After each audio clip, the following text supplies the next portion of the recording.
Alright.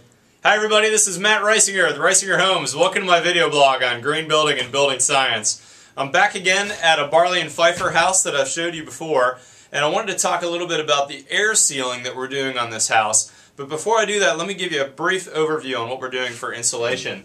What you're seeing behind me here is damp blown cellulose. These are 2x4 walls. Behind that cellulose that you cannot see is 1 inch of rigid foam, spray foam, inside that cavity that we've covered with that damp blown cellulose. On the outside of this house, we've got a 3/4 inch rigid foam that's continuous on the whole outside. And then if you can scroll up here to look at the attic, the entire roof line has been sprayed with 6 inches of open cell spray foam. And then on top of that, we have a 1/2 inch rigid foam. But today I want to talk about the air sealing that we're doing. So in this house, we're doing something a little special. Anywhere we have a wood-to-wood connection on this house, I had my paint crew come back through and do a really good air sealing job. So you can see where I've got 2 studs here coming together.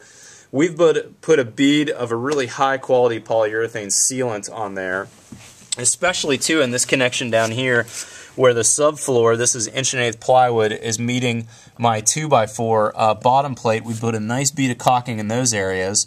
We're in the upstairs on this house, but on the downstairs area we do the exact same strategy, and it's also very important, especially if you have a concrete slab where that bottom plate is hitting that bottom slab. So we've caulked that, and my ace painter up here, Mike Walsh, is just finishing up as we speak. So Mike, can you tell us a little bit about that gun you're using? That's kind of a special caulking gun you don't see very often. Yeah, they call this the sausage gun, and the tubes of caulking that fit in are called sausage tubes. Okay. They almost look like a biscuit mix. Oh yeah, like cookie dough or like something.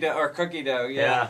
And you just put it in the tube, and you're good to go. So then you're running a bead where that double top plate comes together, where there's a wood-to-wood connection. Yeah. And then after you run that bead, what are you doing then, Mike? Then I just flatten it out so it doesn't compromise the sheetrock installation. Got it. And also seals up the crack, so there's no airflow that's going to penetrate into the house. That's fantastic.